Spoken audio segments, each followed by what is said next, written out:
ഞാനിന്ന് ഒരു മാങ്ങയും മുന്തിരിങ്ങ, കറുപ്പ് മുന്തിരി, വെളുത്ത നമ്മളെ പച്ചമുന്തിരി എല്ലാം കൂടെ മിക്സായിട്ടുള്ള ഒരു അച്ചാറാണ് ഉണ്ടാക്കുന്നത്. അപ്പം ഇത് ഞാൻ മുന്തിരിയും മാങ്ങയും എല്ലാം കൂടി ഒന്ന് മുളകും ഉപ്പും കുറച്ച് വിനാഗിരിയും ചേർത്ത് ഒന്ന് കുഴച്ച് വെച്ചതാണ്. അത് ഒരു മണിക്കൂർ മുമ്പ് ഞാനിത് നല്ലപോലെ കുഴച്ച് വെച്ചിട്ടുണ്ട്.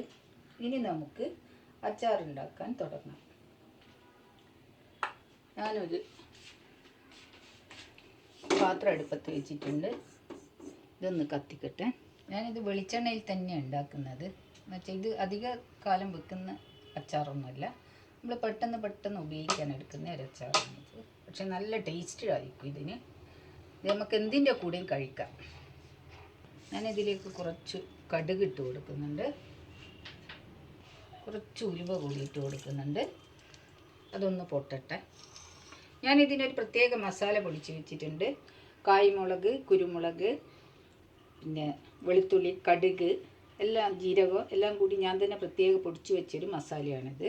ഇതാണ് ഞാൻ ഇതിൽ ചേർത്ത് കൊടുക്കുന്നത്. ഇത് പൊട്ടി വരട്ടെ. ഞാൻ ഇഞ്ചി, പച്ചമുളക്, വെളുത്തുള്ളി, കറിവേപ്പില എടുത്ത് വെച്ചിട്ടുണ്ട്. ഇത് നമുക്കിതിലോട്ട് ഇട്ട് കൊടുക്കാം.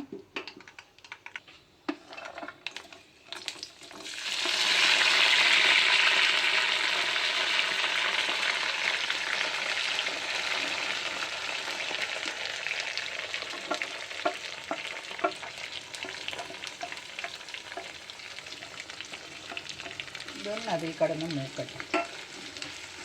ഇത് മൂത്ത് വന്നിട്ടുണ്ട്. ഞാൻ കുറച്ച് കാശ്മീരി മുളക് പൊടി ഇത് കളറിന് വേണ്ടി ചേർത്ത് കൊടുക്കുന്നുണ്ട്.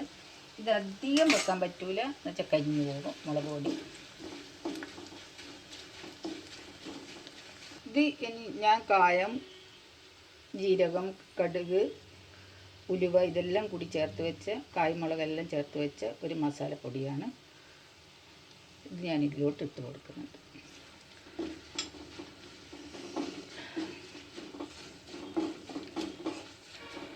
ഞാൻ കുറച്ച് വിനാഗിരി ഒഴിച്ച് കൊടുക്കുന്നുണ്ട്. ഇത് അധികം വിനാഗിരിയൊന്നും ചേർക്കില്ല, കുറച്ച് വിനാഗിരി ചേർത്ത് ഒന്ന് കുറുക്കിയെടുക്കുന്ന അച്ചാറാണിത്. ഒരുപാട് വെള്ളം ഒന്നും ചേർക്കില്ല, തിളച്ച വെള്ളം ഒന്നും ചേർക്കാറില്ല. ഞാൻ പൊതുവേ അച്ചാറിൽ ഞാൻ ചേർക്കാറില്ല. ഇതിൽ ഞാനൊരു കഷ്ണം വെല്ലം ഇട്ട് കൊടുക്കുന്നുണ്ട്. അച്ചാറാകുമ്പോൾ കുറച്ച് മധുരവും ഉണ്ടാവണം, എങ്കിലാണ് അതിനൊരു നല്ല ടേസ്റ്റ് കിട്ടുക. പുളീനി ഒന്ന് നല്ല കട്ടക്ക് പിടിച്ച് നിൽക്കുന്ന ഒരു മധുരം ഉണ്ടായിരിക്കണം. ഞാനിതിലോട്ട് മുന്തിരിയും മാങ്ങ ഇതെല്ലാം ഇതാക്കി പെരക്കി വെച്ചതായിരുന്നു. അപ്പോൾ ഇത് ഞാനിതിലോട്ട് ചേർത്ത് കൊടുക്കുന്നത്. അച്ചാർ ഏകദേശം റെഡിയായി. ഇതിനധികം പണിയൊന്നുമില്ല, പെട്ടെന്ന് നമുക്ക് ഉണ്ടാക്കാം.